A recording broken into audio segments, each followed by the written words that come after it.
Wow, that was an incredible look at the work being done by the volunteers over at St. Matthew's House. And they are doing, so many people doing this kind of work right across the country, giving back to their communities. And our next guest is also doing just that. He travels around the world volunteering his time to speak to underserved youth about how they can forge their own paths to success. So we're happy to have an entrepreneur and philanthropist, Josef Azam, with us today. Welcome to the show, Josef. Thank you so much. Thank you so much for having me.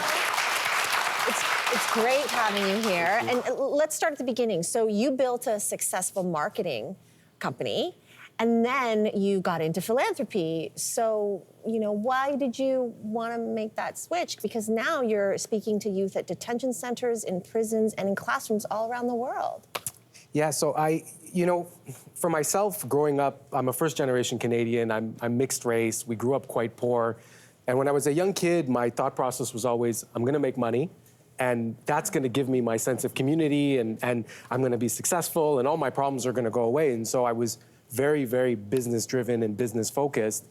And fortunately, I was able to become successful. And a couple of years ago, I had gotten the big house and the nice car and the pool and the vacations. And I was telling my wife, I just don't feel fulfilled at all.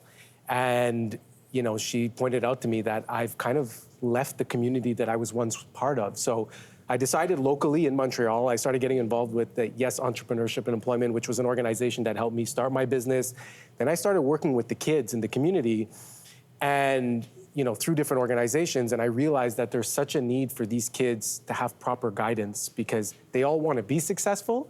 They just don't know what the path is to become that. And so then that's how it started to spread out. And that's how I ended up in the south side of Chicago and prisons and so on and so forth. And you often say, it's amazing. It's amazing. And you say that your work is all about speaking to kids in their own language. What does that mean? So I can give you an example. When I was younger, I remember a business person had come into school to speak to us, and I was very excited because I'm like, oh, business people have money, right? So that's what I want. And he started off the conversation saying, oh, I was able to convince my father for a $50,000 loan to start his business. And for me, that was it. I was completely disconnected because, growing up in the situation we grew up with, we couldn't even get approved for a loan for a sofa over a 12-month payment plan. So, it completely disconnected me. And so when I speak to these kids, I understand that they're not going to get bank loans. They're not going to get loans from family. They're starting from literally nothing. They just have drive. And so I try to teach them how to deal with failure. I try to teach them how to deal with micro failures and different types of issues, and let them learn from my mistakes and all the challenges that I had and how I got to where I got. But clearly that's part of it because they can identify and relate to you, and you get incredible feedback from the kids. So what's something that sort of really stood out to you? I mean, there's different times where I've gotten good feedback. I think one thing that really struck a chord with me and was very difficult was recently I was in California and I spoke in a juvenile detention center. And originally I thought that the juvenile detention center was gonna have kids with petty crimes. So 2 months, 3 months. I ended up speaking to kids that are in gangs like the Crips and the Bloods and the Serenos that were serving sentences anywhere from 5 years to 45-year murder sentences.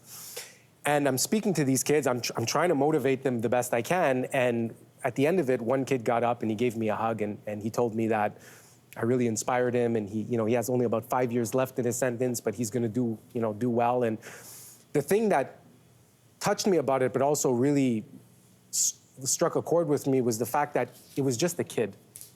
All these kids in this juvenile detention center are babies. They're young kids. They've made bad decisions, but they've also had generation of struggle and trauma, and they ended up here.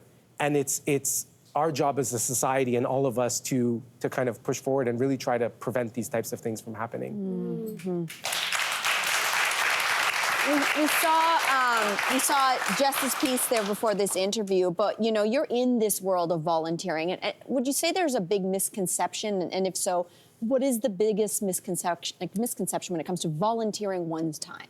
Well, I don't know if it's so much a misconception, but everybody I speak to wants to give back, right? They're like, oh, they want to volunteer, they want to get involved.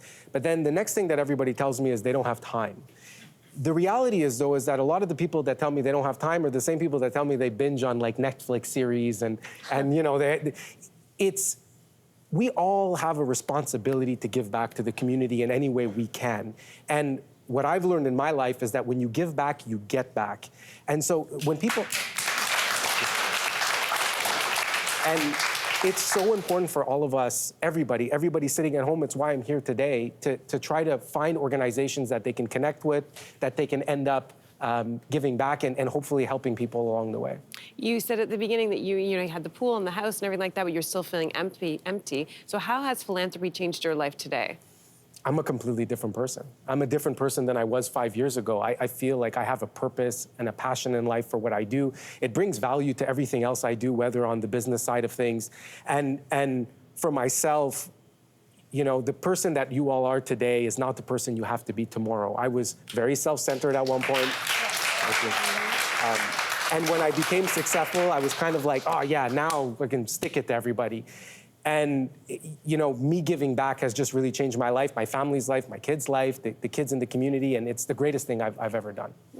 We so appreciate you having me on the show today. What a difference you've made to our show. Thank you so much. And for the important work that you do, of course, in the community. Don't go anywhere. We're going to be right back. Hey there. Wasn't that great? Do you know where you can find some equally good content? Our YouTube page. It's filled with discussions, debates, and some laughs. Head there now, like and subscribe.